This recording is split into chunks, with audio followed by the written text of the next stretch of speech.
Hi everyone, we're at Extension Expo in Newark, New Jersey, and with me today is a very important person in this industry. We're here today with Terrain. He's the creator of Fusion Extension. Welcome, Terrain. Could you tell us about a little about you and about how you found Fusion? Well, the Chinese people, whom I deal with quite a bit, showed me the fusion technique. Essentially, we heat up an adhesive that I have made in a variety of colors, okay? And we use the tiniest dot of that to adhere the hair to the natural hair right at the roots. You can't see it. It appears to be growing right out of the hair, okay? We're able to make this into any color we want, like one single strand of the fusion, which I'm wearing. This one happens to be synthetic. Synthetic or natural hair, either way is just as good. And the hair can be a quarter of an inch long, you see? But the Chinese showed me to do this. It was from the theater in China. They would use it. People on the imperial level would use it. And they showed me this.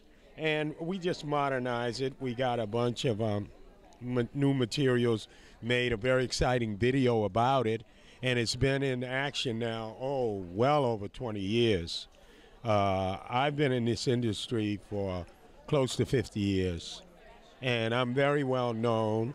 And as a matter of fact, if this is going to the audience in Toronto, it's always been a pleasure to go up there. It's such a sophisticated, progressive place. I've always enjoyed being there.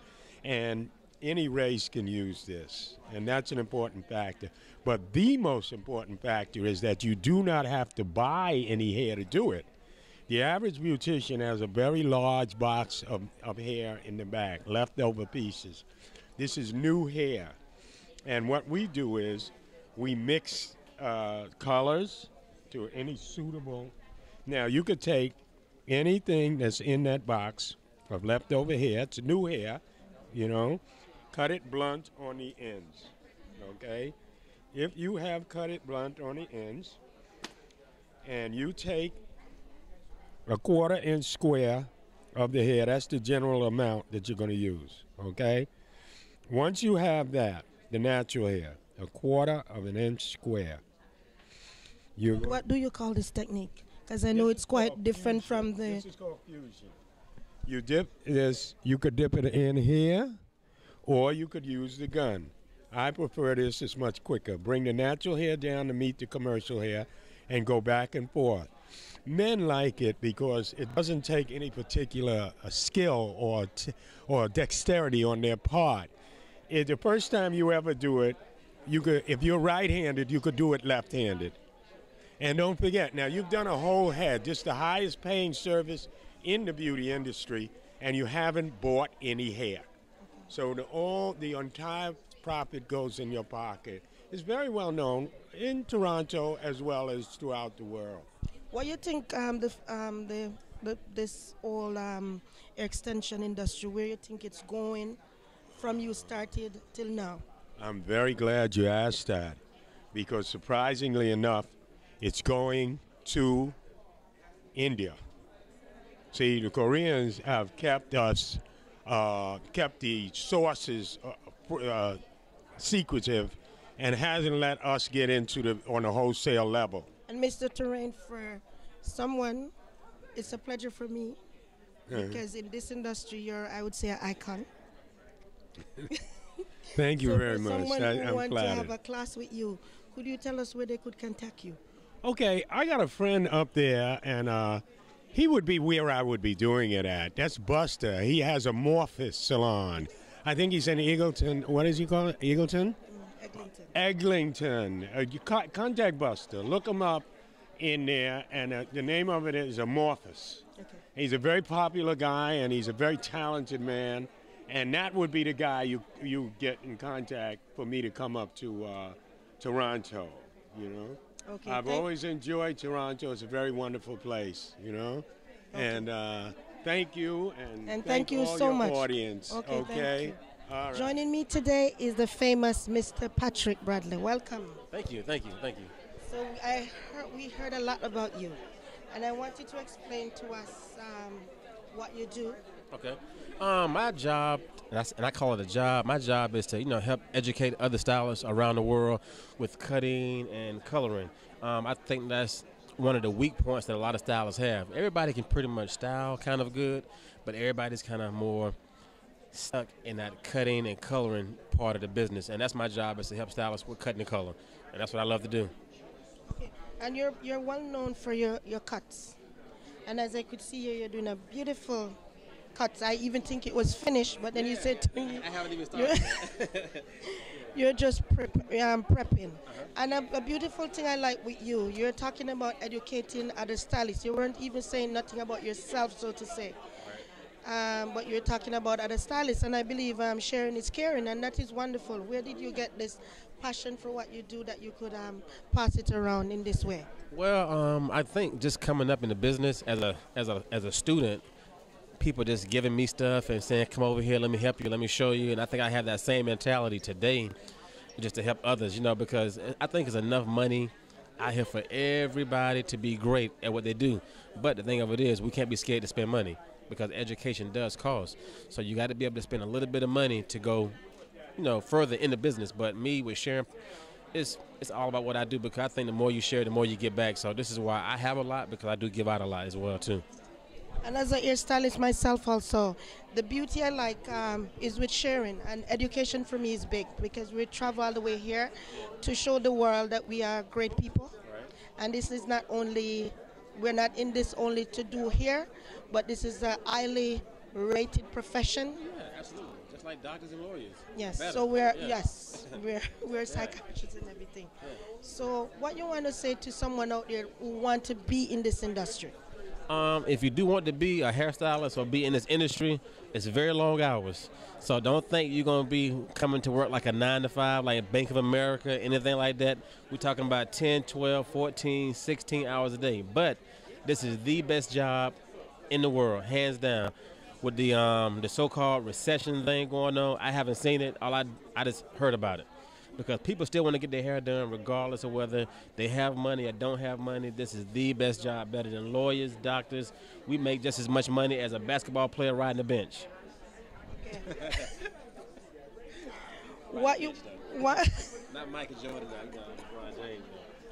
what you think the future holds for this great industry? As long as we keep everything progressive as far as educating and traveling, I think to keep it progressive, we got to step outside the box, meaning that if you live in Jersey or if you live in Canada, you just can't get your education in your area. You definitely got to go outside your box to see what other people are doing, other races, Asians, whites, Hispanics, whatever, and put it on any type of hair. As long as we can do that, it can go as high as the moon. But right now, for as trend-wise, definitely cuts and color-wise, a lot of texture for haircuts, which I'm going to do on stage in a minute. For as color, it's more or less color placement, putting colors and panels in different areas of the head, not really like solid colors, but color placement and adding texture, all right, and movement to the hair. I like when you said getting out of your box, because I feel that if you love what you do, you have to set some money aside, because education is important. If one wants to contact you, how do they contact you? Because I know you're a great educator also, that you offer classes and you travel also. So if one wants to contact you, where do they contact you? Yeah, it's just basically my name, Patrick Bradley, Patrick, Bradley, Bradley. And that same name you can find on Facebook, Instagram, YouTube. It's just like a brand. So anywhere you want to look, just put that name in and you can find exactly what I'm doing. Just like today, I'll be here in Jersey, and tomorrow I'll be teaching in LA doing a class. So Thank you so much, and it was a pleasure for me. yeah, me too. Thank you. And with me today is Nikki Simet. Welcome to the show, Nikki. Could you tell us a little about what you do? I am a licensed hairstylist and teacher of 25 years.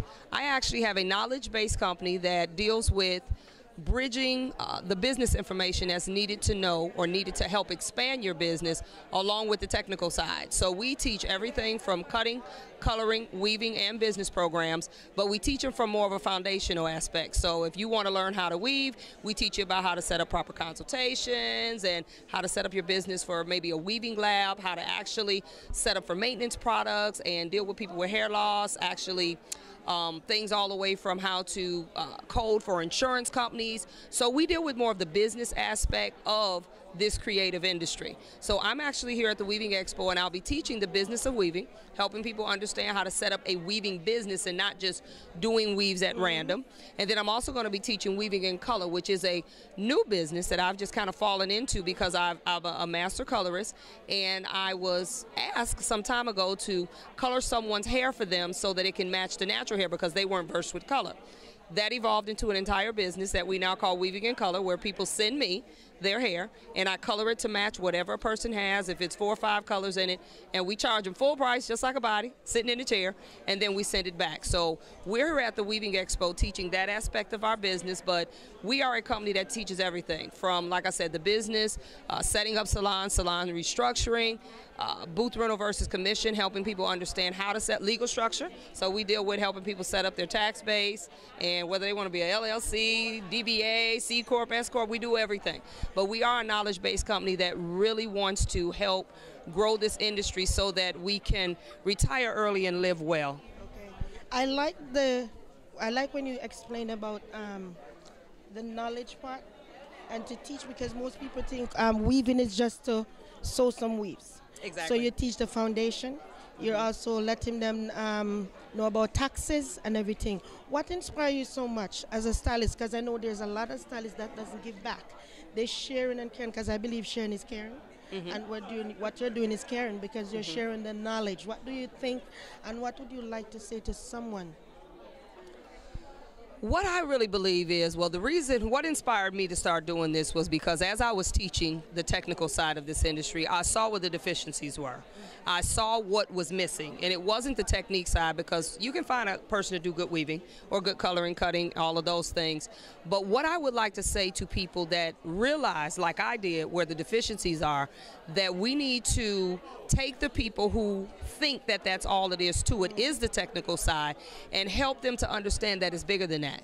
You may be a great weaving stylist, but if you don't know how to set up your clientele so that it becomes a business, then you're just doing fly-by-night services every now and again, and you still are not going to be able to make a stable life with it. So for those of us that have gone through learning, messing up, fixing it, messing up again, and have learned that there is more to it than that, I think we need to take that platform and start bridging some of the younger stylists, even if we have to go to schools or just the ones that work for us, and help them to understand that it's more to it than just the technical side. Because there's a book that I want to leave with you that one of my favorite authors writes. His name is John C. Maxwell, and it's called Talent is Never Enough. So it's more to this business than just being talented. You have to understand what your gift is, how to use it, because as you get older, you can't turn curls 3, 13, 14, 15 hours a day, so we got to learn how to work a little smarter. So I just would like the people that have learned it to take what they've shared and be able to help maybe some of the younger ones not have to go through some of the changes that we did or the steps to get better in what we do. Then we can retire and live well and pass it on. Okay. What you think the future holds for this beautiful industry? I'm worried about our future, to really be honest. I'm a little worried about our future. I was just having a conversation with one of my assistants over here today, and I'm a little worried about our future because I don't think we value it as much as we should. I love these type of events because these events give people like myself a platform to be able to talk about these things. But what I would like to see more so is for people to care more about licensing. It's not just a racket. This is not just a hustle for people like me. It's a passion that I've loved for 25 years. I believe it's important to get a license. I believe school matters. I believe that once you have to go through something to get something, you treat it better. So I don't want to see everything I do on YouTube. I want to be able to, I was telling her earlier, if I was a person and I wanted to just go in and start working on somebody's teeth and put it on YouTube, and the dental industry caught me, I would be in trouble. So I want to see this industry more regulated. I want to see more people have to have licenses. I want to see more owners not allowing non-working people, non-licensed people to work in their facilities. I want to see more regulations so that we can take this industry back, and people like me who spend a whole lot of money for school and learning and $2,500 classes, I want that to matter. So that's what I want to see. I want to see more regulations, and for everyone to not be able to have the same accessibility to the things that I did because I put the work in. Okay. That's what I want to say. Well said. Okay. With me now is the fabulous London, and he's a makeup artist. Welcome, sir. Welcome, guys. How are you? Thank you for having me. Could you tell us a little about yourself? Yes, well, as she said, I'm London, and I work for I Make You Beautiful by Vanessa, who is my mentor, and she is the creator of I Make You Beautiful. And we're here just educating people on beauty and elements of beauty as far as makeup goes, and, just how to do proper things, eyelashes, eyelash extensions, bettering your business in that feature and in that way. And what you think is going on in the makeup industry? What the trends that you think? Well, there are a lot of trends this season for the makeup industry.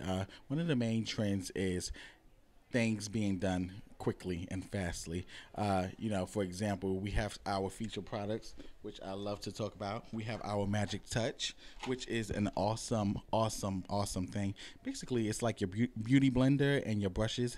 They had a marriage and then they had a baby, and they came out with this Magic Touch sponge. So what the Magic Touch sponge does is it alleviates any demarcation lines on the skin. It allows you to really just get the foundation into the skin and not let it sit on top of the skin, and just really works into the groove and the texture of the skin. So it's really, really great. It's flexible. It can be rewashed and reused. It has a lifespan from 6 months up to a year.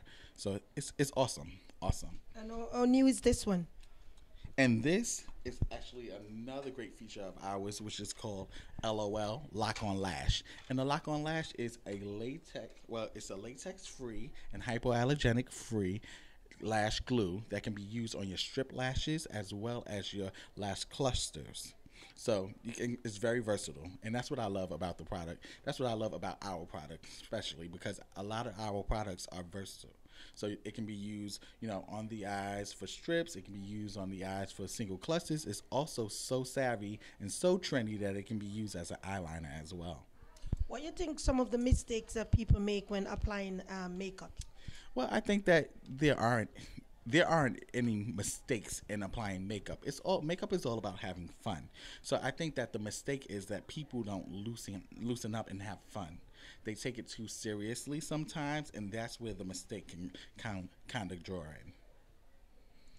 Okay, I want to ask you about colors. How do you think we incorporate colors, and do you have any advice for somebody who doesn't wear a lot of makeup like myself? Okay. I am a man of nice natural color. So I can agree with you when you say minimum is definitely best and much more. For me, I like the regular neutral tones and the copper tones. A lot of times I don't base my makeup or my makeup application on colors and eyes. I base it on flawless face. So my main concern is that the skin is flawless, that it's contoured correctly, and then when you have that, you don't tend to focus so much on just the eyes. You focus on the whole entire face as a whole element. What advice would you have for a young lady or a young man who want to get in this great industry? Any advice that I would have for any young female or young male would be to study and focus on what it is that you want to do. Understand the whole aspect of makeup.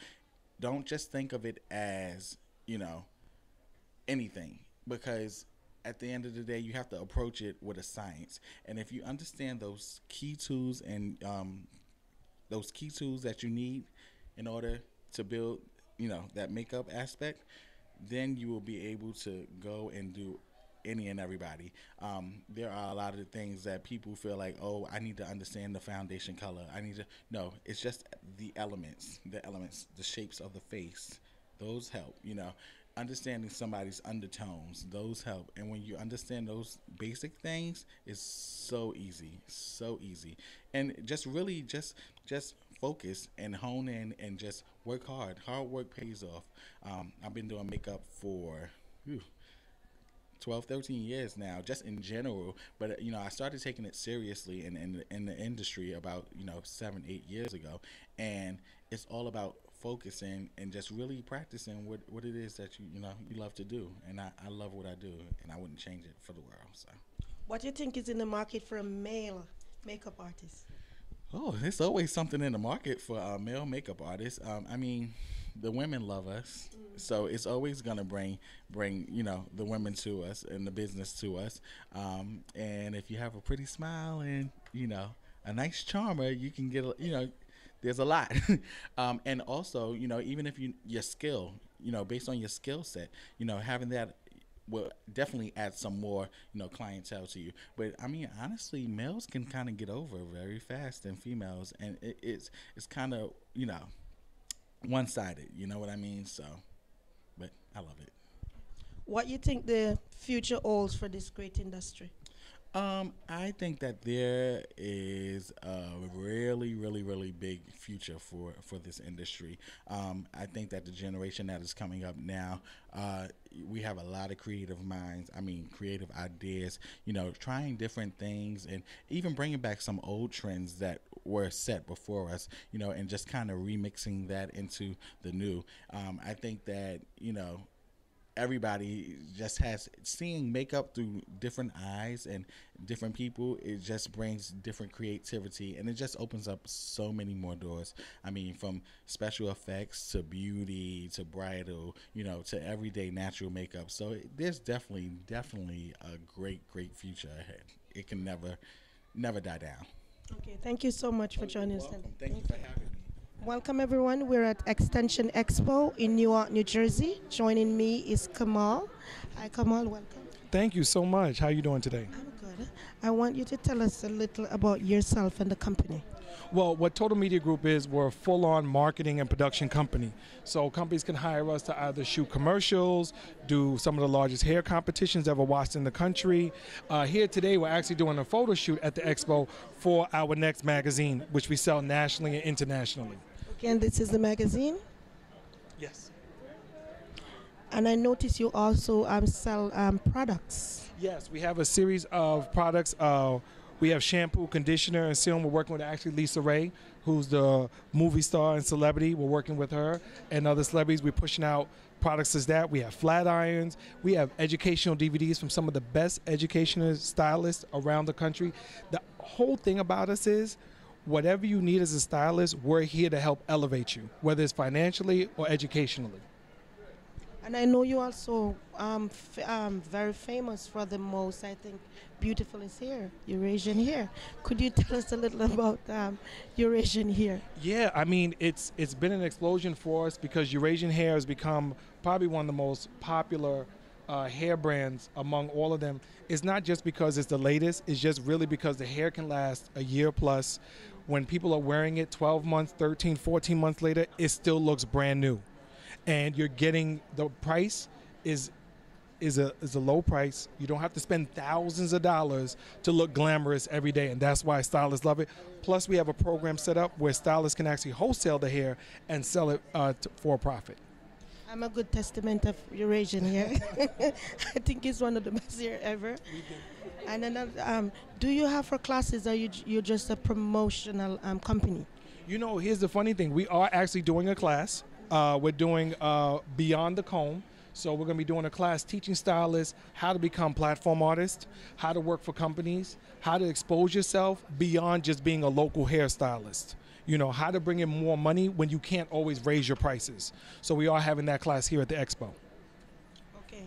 And with the magazine, the thing I love with your magazine is you not only feature yourself, but you put it out there that our stylists can do their photo shoots. Yeah. And also have a page in the magazine. What inspired you to do something like this? You know, the honest thing was when we started over 20 years ago doing this, stylists didn't know how to get their work out. They didn't have the pictures to get out there to show the companies, to show people. People just, you know, taking their normal camera. So in order to have a blessed book, and when I mean blessed, that means beautiful work and everything showing the styles, we had to put this together. So this gives stylists a venue to walk out and say, look at professional work. You want to be called a professional?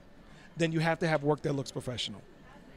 What advice would you have to give a stylist who want to step out of their box and go out there, explore, and be professional? Well, the first thing that a lot of stylists don't do is get involved in the hairstyling community as a whole. You know, do photo shoots, do hair competitions, do YouTube. You know, expose yourself to where your clients are looking. If a companies are looking online for stylists, then that's where you need to be. So if you think local, you'll only be hired local. You know, I have stylists now that most of their customer base flies into New York. If 50% of your clientele is flying in from Africa, Jamaica, Canada, and other areas, you're not local. And that's where stylists need to think. Think outside your area, and you will bring business in from outside the area. And my last question for you, what do you think the future holds for this great industry? Well, you know what I want to say? If you're an African-American hairstylist, you must come together. You have to start organizations in your areas so that people stop undercutting the price. You need to come up with a baseline, just like the white salons do. You know, if you're doing weaves, if the area's doing weaves at 150, if you're coming in trying to do it at 50, you have to do 3 times the amount of work. For what? You know, you went to school, you got educated, you're a cosmetologist. Don't undervalue yourself. And that's what a lot of stylists do. So take the value, charge what you're supposed to charge. If those people don't want it, they can go somewhere else. And that's how I really feel about it. Thank you so much.